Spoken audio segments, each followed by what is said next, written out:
ओम शांति। 6 नवंबर 2025। बाबा के महावाक्य। मीठे बच्चे, तुम अभी बिल्कुल षड़पंथ किनारे पर खड़े हो। तुम्हें अब इस पार से उस पार जाना है। घर जाने की तैयारी करनी है। प्रश्न। कौन सी एक बात याद रखो तो अवस्था अचल अडोल बन जाएगी? उत्तर। Past is past. बीती का चिंतन नहीं करना है, आगे बढ़ते जाना है। सदा एक की तरफ देखते रहो तो अवस्था अचल अडोल हो जाएगी। तुमने अब कलयुग की हद छोड़ दी, फिर पिछाड़ी की ओर क्यों देखते हो? उसमें बुद्धि जरा भी न जाए।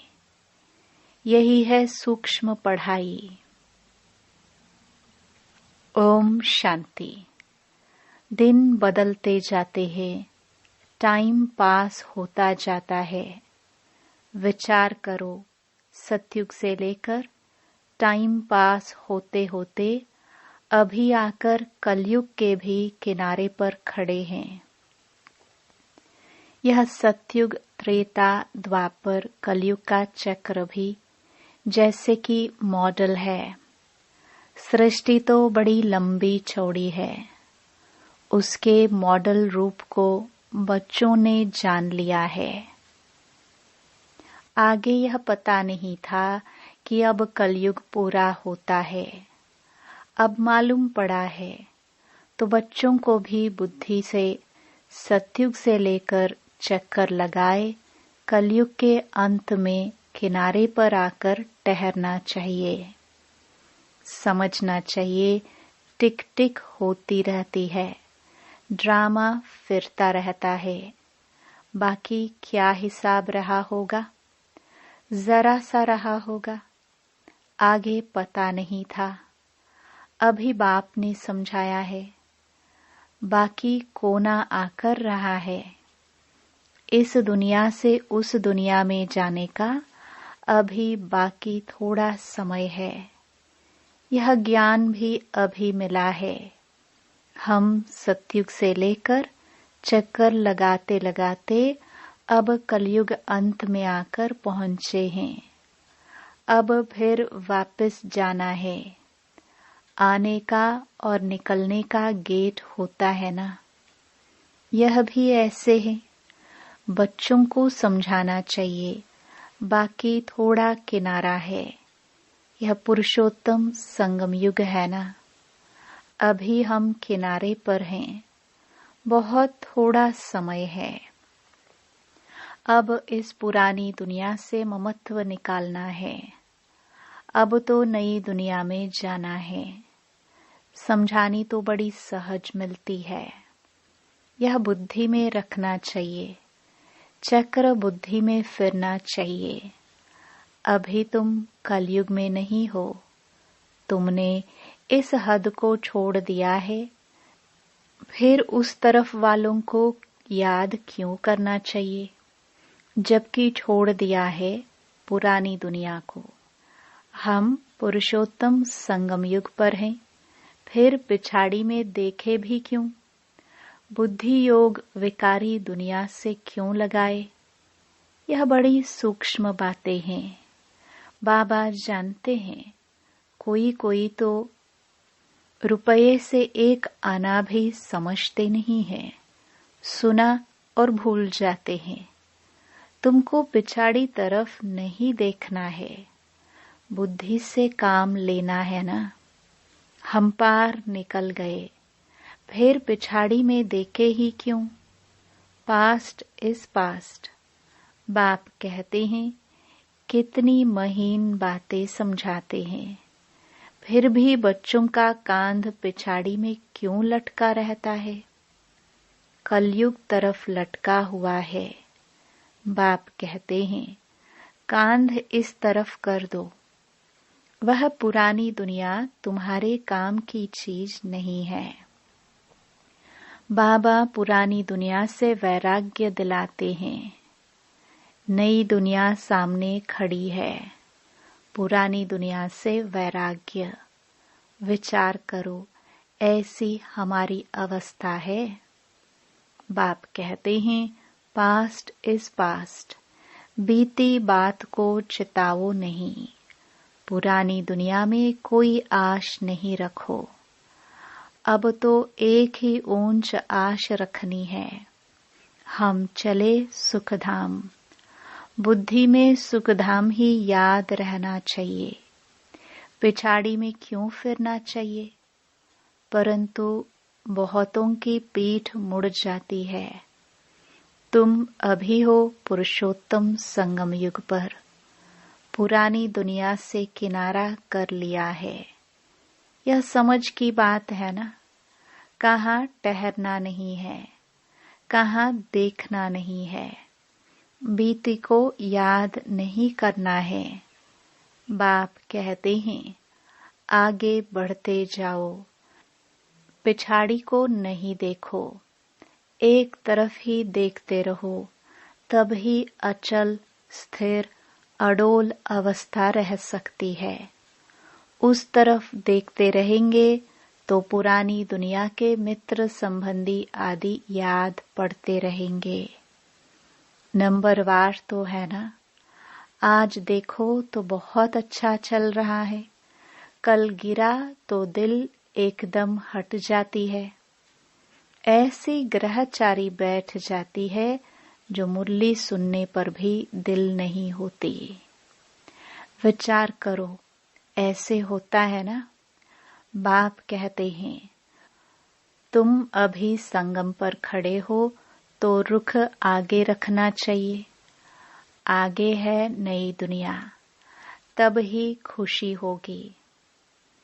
अब बाकी षडपंथ बहुत समीप किनारे पर है। कहते हैं ना, अभी तो अपने देश के झाड़ देखने में आते हैं। आवाज करो तो झट वह सुनेंगे। षडपंथ अर्थात बिल्कुल सामने है। तुम याद करते हो और देवताएं आ जाते हैं। आगे थोड़े ही आते थे। सूक्ष्म वतन में ससुर घर वाले आते थे क्या? अब तो पियर घर और ससुर घर वाले जाकर मिलते हैं। फिर भी बच्चे चलते चलते भूल जाते हैं। बुद्धि योग पिछाड़ी में हट जाता है। बाप कहते हैं, तुम सबका यह अंतिम जन्म है। तुम्हें पीछे नहीं हटना है, अब पार होना है। इस तरफ से उस तरफ जाना है। मौत भी नजदीक होता जाता है। बाकी सिर्फ कदम भरना है। नाव किनारे आती है तो उस तरफ कदम उठाना पड़ता है ना। तुम बच्चों को खड़ा होना है किनारे पर। तुम्हारी बुद्धि में है, आत्माएं जाती हैं अपने स्वीट होम। यह याद रहने से भी खुशी तुमको अचल अडोल बना देगी। यही विचार सागर मंथन करते रहना है। यह है बुद्धि की बात। हम आत्मा जा रही है। अब बाकी नजदीक षडपंथ पर है। बाकी थोड़ा समय है। इसको ही याद की यात्रा कहा जाता है। यह भी भूल जाते हैं। चार्ट लिखना भी भूल जाते हैं। अपने दिल पर हाथ रखकर देखो। बाबा जो कहते हैं कि अपने को ऐसे समझो। हम नजदीक षडपंथ पर खड़े हैं। ऐसी अवस्था हमारी है। बुद्धि में एक बाबा ही याद हो। बाबा याद की यात्रा भिन्न भिन्न प्रकार से सिखलाते रहते हैं। इस याद की यात्रा में ही मस्त रहना है। बस अब हमको जाना है। यहाँ है सब झूठे संबंध, सच्चा सत्युग का संबंध है। अपने को देखो, हम कहाँ खड़े हैं। सत्युग से लेकर बुद्धि में यह चक्र याद करो। तुम स्वदर्शन चक्रधारी हो ना। सत्युग से लेकर चक्कर लगाए आकर किनारे पर खड़े हुए हो। षडपंथ हुआ ना। कई तो अपना टाइम बहुत व्यर्थ गवाते रहते हैं। 5-10 मिनट भी मुश्किल याद में रहते होंगे। स्वदर्शन चक्रधारी तो सारा दिन बनना चाहिए। ऐसे तो है नहीं। बाबा भिन्न भिन्न तरीके से समझाते हैं। आत्मा की ही बात है। तुम्हारी बुद्धि में चक्र फिरता रहता है। बुद्धि में यह याद क्यों नहीं रहनी चाहिए? अभी हम किनारे पर खड़े हैं। यह किनारा बुद्धि में क्यों नहीं याद रहता है? जबकि जानते हो हम पुरुषोत्तम बन रहे हैं, तो जाकर किनारे पर खड़े रहो। जो मुआफिक चलते ही रहो। क्यों नहीं यह प्रैक्टिस करते हो? क्यों नहीं चक्र बुद्धि में आता है? यह स्वदर्शन चक्र है ना। बाबा शुरू से लेकर सारा चक्र समझाते रहते हैं। तुम्हारी बुद्धि सारा चक्कर लगाए आकर किनारे पर खड़ी रहनी चाहिए और कोई भी बाहर का वातावरण झंझट न रहे। दिन प्रतिदिन तुम बच्चों को साइलेंस में ही जाना है। टाइम वेस्ट नहीं गवाना है। पुरानी दुनिया को छोड़ नए संबंध से अपना बुद्धि का योग लगाओ। योग नहीं लगाएंगे तो पाप कैसे कटेंगे? तुम जानते हो यह दुनिया ही खत्म होनी है। इनका मॉडल कितना छोटा है। 5000 वर्ष की दुनिया है। अजमेर में स्वर्ग का मॉडल है, परंतु किसको स्वर्ग याद आएगा क्या? वह क्या जाने स्वर्ग से। समझते हैं स्वर्ग तो 40,000 वर्ष के बाद आएगा। बाप तुम बच्चों को बैठ समझाते हैं। इस दुनिया में कामकाज करते बुद्धि में यह याद रखो कि यह दुनिया तो खत्म होने वाली है। अब जाना है। हम पिछाड़ी में खड़े हैं। कदम कदम जू मिसल चलता है। मंजिल कितनी बड़ी है। बाप तो मंजिल को जानते हैं ना। बाप के साथ दादा भी इकट्ठा है। वह समझाते हैं तो क्या यह नहीं समझा सकते? यह भी सुनते तो है ना। क्या यह ऐसे ऐसे विचार सागर मंथन नहीं करता होगा? बाप तुमको विचार सागर मंथन करने की पॉइंट्स सुनाते रहते हैं। ऐसे नहीं कि बाबा बहुत पिछाड़ी में है।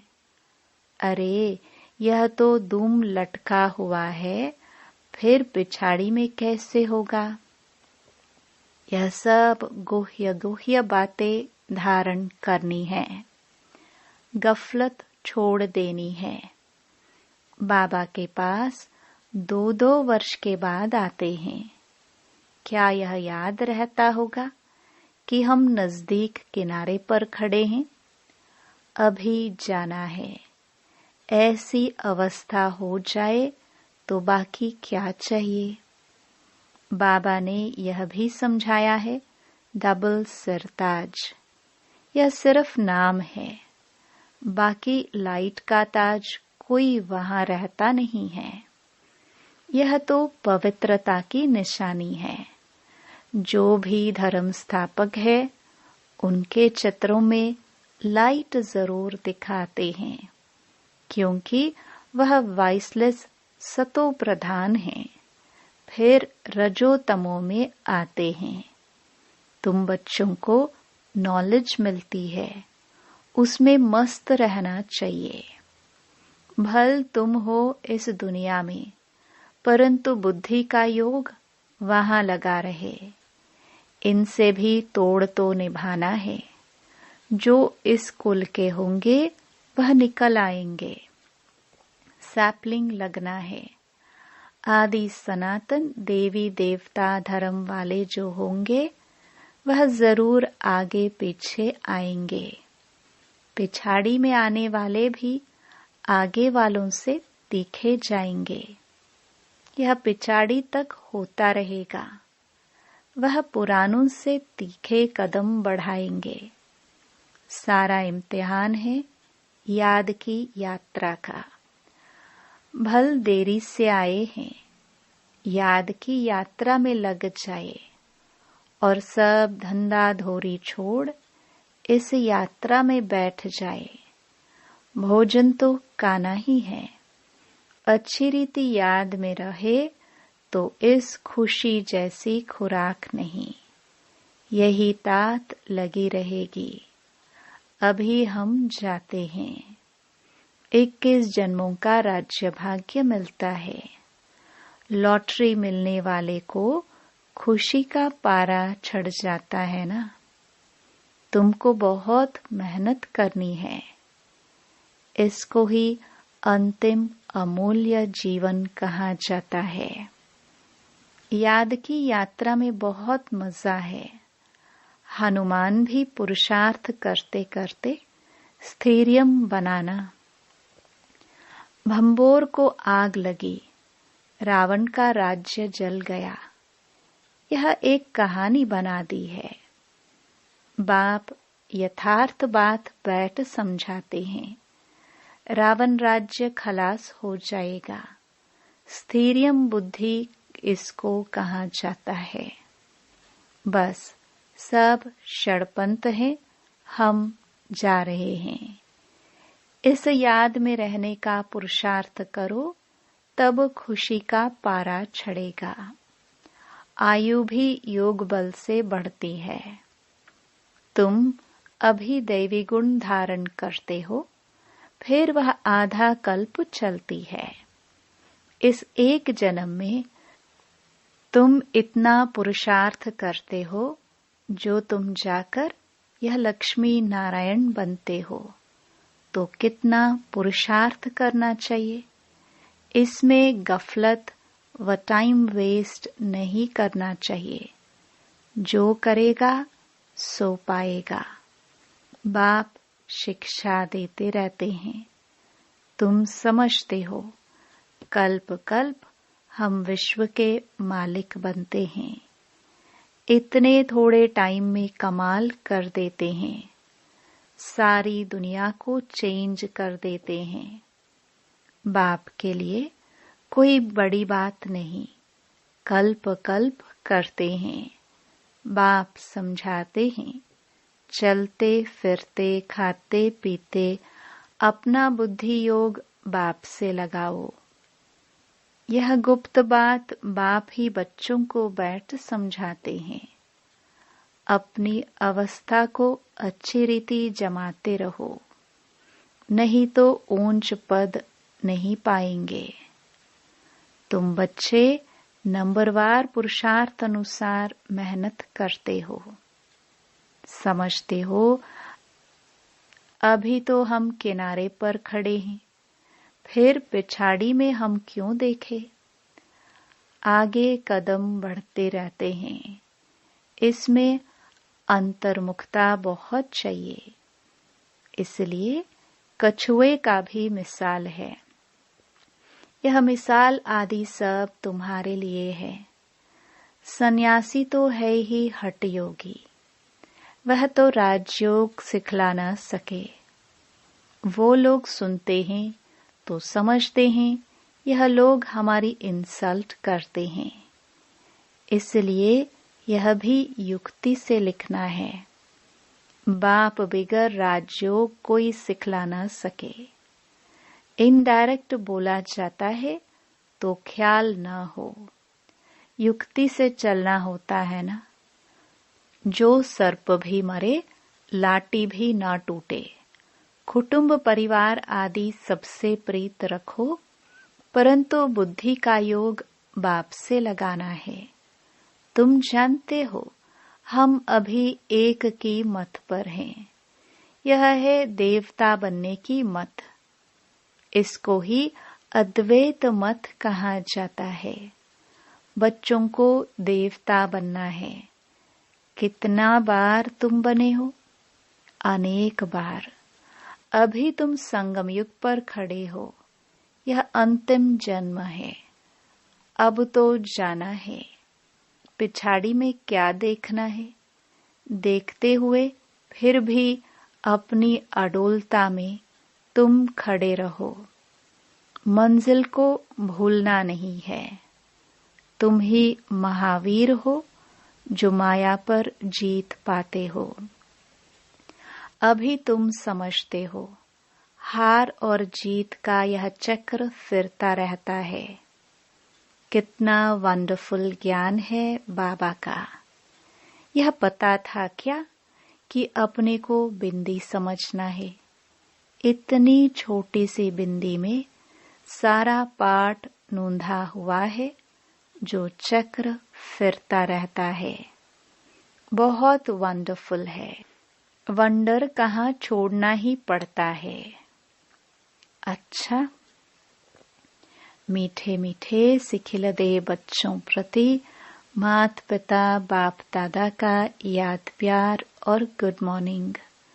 रूहानी बाप की रूहानी बच्चों को नमस्ते।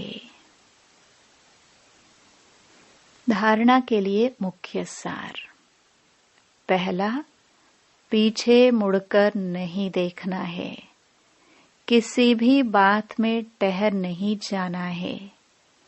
एक बाप की तरफ देखते हुए अपनी अवस्था एक रस रखनी है। दूसरा, बुद्धि में याद रखना है कि अभी हम किनारे पर खड़े हैं। घर जाना है। गफलत छोड़ देनी है। अपनी अवस्था जमाने की गुप्त मेहनत करनी है। वरदान। सर्व के दिल का प्यार प्राप्त करने वाले न्यारे प्यारे निसंकल्प भव। जिन बच्चों में न्यारे और प्यारे रहने का गुण व निसंकल्प रहने की विशेषता है, अर्थात जिन्हें यह वरदान प्राप्त है, वे सर्व के प्रिय बन जाते हैं, क्योंकि न्यारेपन से सबके दिल का प्यार स्वतः प्राप्त होता है। वे अपनी शक्तिशाली निसंकल्प स्थिति व श्रेष्ठ कर्म द्वारा अनेकों की सेवा के निमित्त बनते हैं। इसलिए स्वयं भी संतुष्ट रहते और दूसरों का भी कल्याण करते हैं। उन्हें हर कार्य में सफलता स्वतः प्राप्त होती है। स्लोगन। एक बाबा शब्द ही सर्व खजानों की चाबी है। इस चाबी को सदा संभाल कर रखो। अव्यक्त इशारे। अशरीरी व विदेही स्थिति का अभ्यास बढ़ाओ। 1 सेकंड में चोले से अलग तभी हो सकेंगे जब किसी भी संस्कारों की टाइटनेस नहीं होगी। जैसे कोई भी चीज अगर चिपकी हुई होती है तो उनको खोलना मुश्किल होता है। हल्के होने से सहज ही अलग हो जाते हैं। वैसे ही अगर अपने संस्कारों में जरा भी ईजीपन नहीं होगा तो फिर अशरीरीपन का अनुभव नहीं कर सकेंगे। इसलिए इजी और अलर्ट रहो। ओम शांति।